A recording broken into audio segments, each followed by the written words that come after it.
Welcome to TYT Sports, everybody. I'm Jason Rubin. This is David DeStefano, and Taylor Jones will be joining us for another NFL playoff recap brought to you by the Vizio P-Series 4K Ultra HD Smart TVs. For 43 minutes, the Green Bay Packers were going to the Super Bowl, but holy shit. I took your word, man. I'm sorry. But you know what? That was a game for the ages, the NFC Championship, the Packers and the Seahawks. You know, a tale of two halves. It really wasn't even that. It was a tale of 3.5 quarters played by the Green Bay Packers, who shut down Seattle. They really did on both ends of the ball. They made Russell Wilson make mistakes, and we don't see that normally. And, you know, let's start from the beginning. Let's go back to square one. First quarter, first half, really. Missed opportunities from the Packers at some points. We had the Mason Crosby field goals. The Seattle defense showed why they are so good, though, in closing them down on the 1 yard line twice. But, David, what do you pick up from this game? I guess in a few words, or however you'd like to put it. Well, you said it. You said it. Just I couldn't have said it better. Holy shit! I mean, this game was over. Green Bay was going to the Super Bowl 100%, and Russell Wilson wasn't able to get a first down, let alone put any points on the board. You know, they didn't score an offensive touchdown until just over 2 minutes left in the game, and you know, their only score was on the fake punt. Yeah. Well, speaking of that fake punt, seriously, some ballsy play calling, and we know ballsy play calling works. But let's bring in Taylor Jones. Taylor, you were a tight end for Northwestern University, and at one point, I believe the Seattle Seahawks were down to one tight end. So I'm surprised they didn't have you on call. Taylor, how are you doing today? First of all, and second of all, could you take us through the Green Bay offense in the first half, and then what went wrong in the second half? Well, I honestly think this was a coaching matchup in which both coaches just completely crapped the bed, for lack of a better term. In the first half, we're talking about Green Bay that gets 3 straight turnovers against a team that only turned the ball over 14 times in the regular season and couldn't do anything with it. If you're Seattle, you're sitting there in the first half, you're thinking, man, this is a 2-possession game. We've turned the ball over 4 times, 2 of which were already in the red zone. We have had 7 penalties, a lot of them coming at critical points in the game, giving third down conversions, backing ourselves up. And then we still have a chance. I mean, as a fan watching the game, it felt like, all right, Green Bay hasn't been able to put Seattle out of this game yet. They're at home. The 12s are going to come into play at some point here. And it just felt like Green Bay couldn't put them away, and it came back to bite them. That's the take I got. Yeah, you know what? And Aaron Rodgers, my God, that guy's a fighter. He could barely walk, and specifically on the, I believe it was a second down run, and he's going for the first down. You saw him. He got 5 yards downfield and started hobbling out of bounds, and he still made his way back. An absolutely amazing fourth quarter game, basically to send it to overtime drive. And again, Mason Crosby, he did his part. 5 field goals made, you know, cold as ice, seriously, the whole game all the way through, but it just wasn't enough. And a lot of this is going to come down on Bostic, who went on the onside kick, ball comes, hits him in the head, and Seattle has a miraculous, from that point on, win to send him to the Super Bowl. Right. You know, it was that specific play. Of course, the 2-point conversion, there's so much to talk about with this game. So let's go back to the 2-point conversion where Russell Wilson threw it up there for about 8 seconds. I know you had some points to make on that. Russell goes right. There's nothing open. He backtracks one way, backtracks another way, throws the ball completely across the field. Clinton Dix had every opportunity. He played a great game. You know, you can't really hate on Clinton Dix. He had 2 picks. He could have had a third that could have put the game away. But he had to knock that ball down. Luke Wilson goes up, makes that play. Now it's a 3-point game. Now, you know, Green Bay obviously drove down the field. That field goal by Crosby would have been to send him to the Super Bowl. Right. Now it's to send it into overtime. But I keep going back to that 4th and 1 where the Packers didn't go for it. And that's a quarterback sneak play. And it makes you think, if Rodgers had 2 legs, are they going to go or are they going to sneak the ball? Because Kuhn, you know, he was called, it was a touchdown, and then the replay said his elbow hit. He's inches away. That's a quarterback sneak. Any other day of the week. Rodgers is an athletic quarterback. Obviously, his leg was that big of an issue where he couldn't get an inch. And Rodgers was not the only guy playing one limb down, as we saw Richard Sherman. Looks like his arm, his forearm, whichever. Well, I guess we'll get some more details after the game.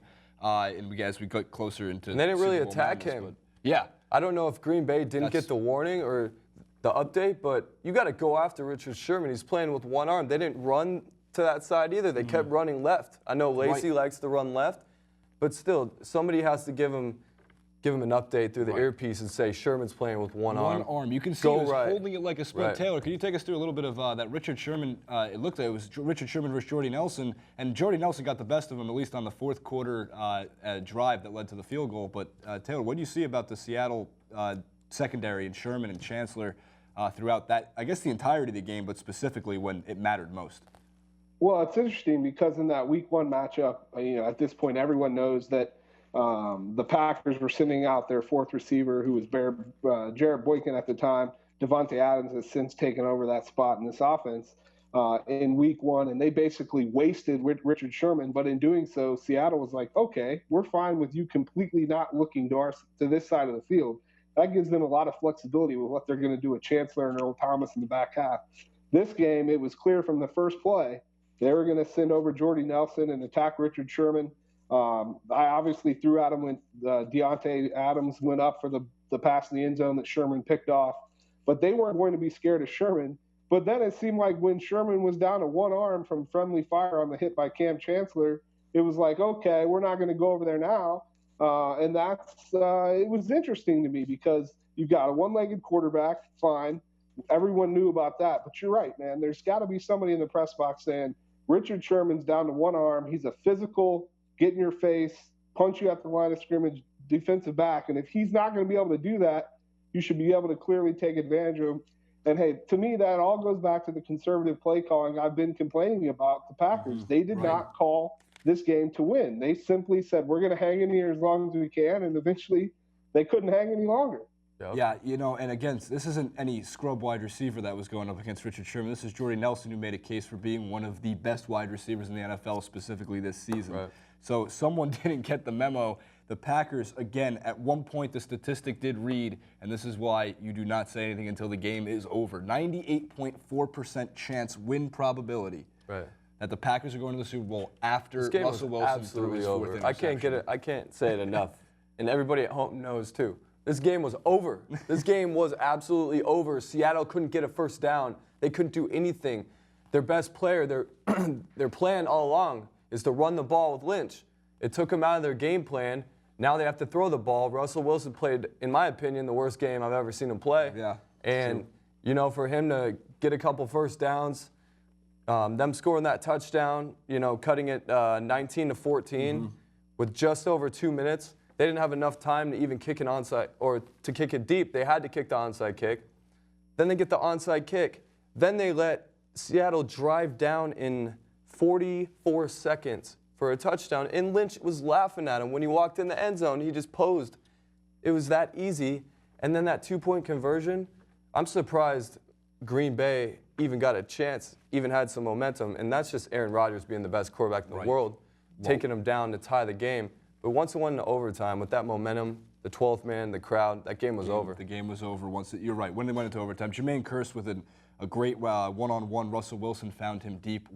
Russell Wilson saved his absolute best for last. I am a Russell Wilson fan. I've always been. I always he's a winner. support the guy. It was tough to watch Russell Wilson play this game for 3 quarters because it didn't look like him. You don't see Russell Wilson take hits. You don't see him really make mistakes. Clay Matthews got him big a couple times. Big time. And there was in the second quarter, I think. There's 2 quick mentions before we have to wrap up this clip. One, it was second and 31 at one point, and they found Doug Baldwin way deep, wide open because they gave Russell Wilson so much time on that one. And also, talking about the play calling, where the play calling went right, Taylor, let me know if you agree with this one, but the fake handoff to Marshawn Lynch on the rushing touchdown to Russell Wilson, as he went around, nobody saw it coming. No, it was a great Couldn't play do call. anything about it. So, Taylor, any final thoughts on Seattle going back to the Super Bowl I think the analysis that you provided just in that last segment was perfect because I complained about coaching and I have put a lot of it on Mike McCarthy, but Darrell Bevell, and we heard Russell Wilson give him a shout out on the stand at the end of the game, but for the first 58 minutes, he did a poor job in this game too. We saw a lot of 3-step and 5-step drops by Wilson. But then when they finally started to roll them out, we saw them incorporate the read option. And we all know, based on how Green Bay played Colin Kaepernick, they can't stop the read option. And why that wasn't a part of their offense the entire game is beyond me at this point. But when he started to get comfortable, and that's how you get him comfortable, running out of the pocket, letting him make some plays, even that 2-point conversion, while it looked like it was chaotic, that's practiced. If he rolls out and he's going to spin back, you saw Luke Wilson peel off the backside. That's where we're throwing the ball if we get in trouble. So finally, when you got him out and let him make some plays, he started to get comfortable. And then you just knew, like you said, the momentum in that overtime, they were going to start getting the play action. Marshawn Lynch went nasty there in the fourth quarter. And that's what they're going to need to do to win the Super Bowl, too. They cannot have this 3 and 5 step. That's not who Wilson is. They need to get him out of the pocket and let him make some plays. Yeah, agreed 100%. Guys, from David Stefano, Taylor Jones, thank you so much. Jason Rubin here. This was another NFL playoff recap brought to you by the Vizio P-Series 4K Ultra HD Smart TVs. Stick around. We'll be coming back in a few hours with the Colts and the Patriots recap to see who will be joining Russ Wilson in one of the greatest NFC Championship games in the NFL history, possibly all time, at least ending-wise. Stick around. We'll see you in a few hours.